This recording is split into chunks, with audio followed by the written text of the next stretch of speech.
నిండు పున్నమి లాంటి రాష్ట్రాన్ని అమావాస్య చీకట్లు కమ్ముకున్నాయి. ఆడపిల్లలు అర్ధరాత్రి స్వేచ్ఛగా బయటకు తిరిగే ఈ దేశంలో ఒక్క ఆంధ్రప్రదేశ్ మాత్రం ఎటుపోతోంది. ఓట్ల కోసం గ్యారంటీలతో ప్రజల్ని బురుడి కొట్టించి అధికారంలోకి వచ్చిన ఈ కూటమి పాలనలో పసిబిడ్డలు సైతం జంకుతున్నారు. పొద్దుకు 10 సార్లు పొంగనాలు కొట్టే పోసెట్టి పుంగనూరు ఘటనపై ఏమంటావు చెప్పు. అన్నయ్య అన్నావంటే ఎదురవనా అంటూ ప్రచారాల సమయంలో సినిమా డైలాగులు కొట్టి అధికారంలోకి వచ్చిన ఇప్పటి నాయకులు జరుగుతున్న అఘాయిత్యాలపై, అత్యాచారాలపై నోరు మెదపరేం సామి. రామరాజ్యాన్ని రావణ కాష్టంగా మార్చినటువంటి ఈ కూటమి పాలనలో ఆడపిల్లలకి రక్షణ లేకపోవడం అనేది సిగ్గుచేటు. మాకు మా ఆడపిల్లల మాన ప్రాణాలే ముఖ్యం. బాబుగారు, మీ సొంత జిల్లాలో ఇంత జరిగితే, ఇంత ఘోరం జరిగితే, ఇంత అఘాయిత్యం జరిగితే మీకేం అనిపించట్లేదా అండి? బాబొస్తే అదొస్తుంది, బాబొస్తే ఇదొస్తుంది, ఇవన్నీ దేవుడెరుగు. ప్రాణాలు పోతున్నాయి సార్ మీరు వచ్చాక. వైసీపీ పార్టీ నుంచి అధికార ప్రతినిధిగా కొత్తగా అధికార ప్రతినిధి అవతారం ఎత్తిన చామలక్కయ్య పాపం నిన్న చాలా గట్టిగా ప్రభుత్వాన్ని ప్రశ్నిస్తుందండి. ఎందుకంటే పొంగనూరులో ఒక చిన్న పాప, 7 ఏళ్ల పాప, మైనారిటీ బాలిక అక్కడ అదృశ్యం అయింది. దానికి సంబంధించి పోలీస్ కంప్లైంట్ ఇస్తే వెంటనే పోలీసులు కూడా కంప్లైంట్ తీసుకుని హుటాహుటిని ఇన్వెస్టిగేట్ చేశారు. కానీ దురదృష్టవశాత్తు ఆ పాప శవమై తేలింది. జరగకూడదు, ఎవరిళ్లలోనూ జరగకూడదు ఇలాంటిది. ఖచ్చితంగా ఆ దుర్మార్గులకి ప్రభుత్వం తరపు నుంచి కఠినమైన శిక్షలు పడతాయి. అదేవిధంగా ఈరోజు హోమ్ డిపార్ట్మెంట్ అనిత గారు కూడా చాలా సీరియస్గా తీసుకున్నారు. ఇన్సిడెంట్ని సీరియస్గా తీసుకుని ఎవరైతే ఇలాంటి ఘాతకానికి పాల్పడ్డారో వాళ్ళపైన కఠినమైన శిక్షలు ఈరోజు వేసేలాగా, లేకపోతే కఠినమైన చర్యలు తీసుకునేలాగా ఆవిడ ముందుకు వెళ్తున్నారు. కానీ ఈ శ్యామలక్క ప్రశ్నించిన తీరు నాకు భలే అనిపించింది. అసలు శ్యామలక్క ఒకటి మాత్రం క్లియర్ చేస్తా, గతంలో మీరు అంటే మీ ప్రభుత్వం ఉన్నప్పుడు ప్రశ్నించిన వాళ్ళని ఆపారు, అడ్డుకున్నారు. కానీ మేము అలా కాదు, ప్రశ్నించాలి. కానీ ఎవరిని ప్రశ్నించాలి? గతంలో మీ ప్రభుత్వం మొద్దు నిద్రపోయింది చూడు, అప్పుడు బయటకు వచ్చి ప్రశ్నించుంటుంటే ఎస్ కరెక్ట్ అయిన ఆడదాన్ని నువ్వు, ఆడవాళ్ళ కోసం నిలబడ్డావు అని శభాషని మేము కూడా అనేవాళ్ళు. గతంలో మీ ప్రభుత్వం ఎంతోమంది ఆడబిడ్డల మాన ప్రాణాలు పోతున్నా నోరు మూసుకుని కూర్చున్నప్పుడు నీకు ప్రశ్నించే అసలు హక్కు కూడా లేదనమాట.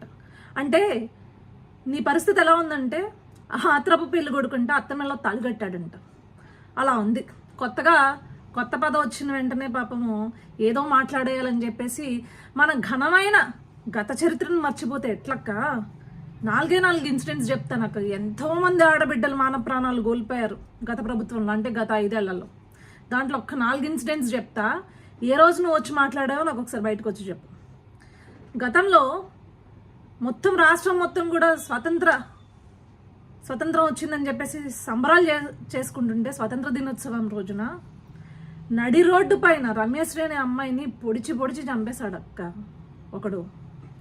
కనీసం అంటే కనీసం వైఎస్ఆర్సీపీ ప్రభుత్వం నుంచి ఒక్కడు కూడా బయటకు వచ్చి ఆ ఇన్సిడెంట్ గురించి మాట్లాడలేదు, దాని ఇన్వెస్టిగేషన్ గురించి మాట్లాడలేదు.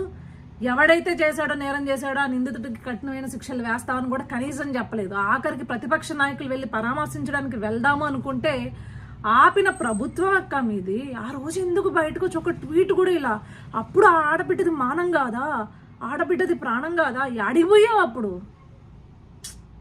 ఇంకొక ఇన్సిడెంట్ అక్క, నరసరావుపేటలో అనూష అనే ఒక ఆడబిడ్డని తనతో పాటు చదువుకున్న ఒక దుర్మార్గుడు, తమరి కులానికి సంబంధించిన వాడే, చంపేస్తే కనీసం ఒక్క ప్రెస్ మీట్ లేదక్క మన ముఖ్యమంత్రి గారి దగ్గర నుంచి, అప్పటి ముఖ్యమంత్రి జగన్మోహన్ రెడ్డి దగ్గర నుంచి. మరి ఆ రోజు ఆడకపోయావక్క?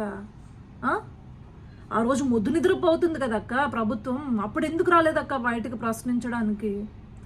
అదేవిధంగా అనంతపురంలో స్నేహలత అనే అమ్మాయి ఉద్యోగం చేసుకోవడం కోసం వెళ్ళి తిరిగి వెనక్కి వస్తుంటే ఆమెని కాల్చి నడి రోడ్డు మీద వదిలేస్తే సగం కాలిపోయిన శవాన్ని పట్టుకుని తల్లి తల్లడిల్లిపోతే తమరి ప్రభుత్వంలో పనిచేసిన మహిళా కమిషన్ వెళ్ళి అక్కడ సన్మానాలు చేయించుకుందక్క. ఏమైపోయిందక్క అప్పుడు? ఆడబిడ్డల యొక్క మాన ప్రాణాల గురించి నీ దిగులు, లేకపోతే నీ ప్రశ్నలు ఏమైపోయింది? సమాధానం లేదా? ఇంకొకటి, నడి రోడ్డు పైన వైజాగ్లో ఒక ఆడబిడ్డ గొంతు కోసేస్తే కనీసం అంటే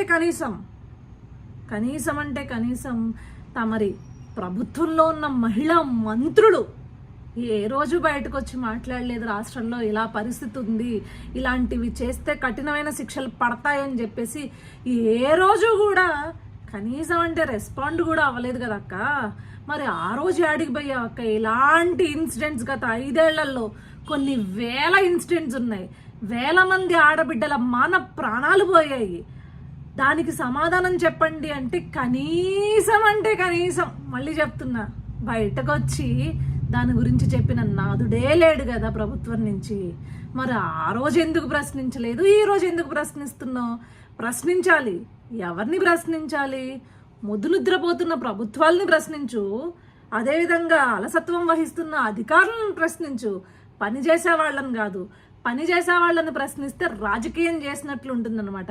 ఇప్పుడు నీకు రాజకీయం కావాల్సి వస్తే రాజకీయంగా నీ బ్రతుకేంటనేది మేము ముందు నీకు చూపిస్తామన్నమాట.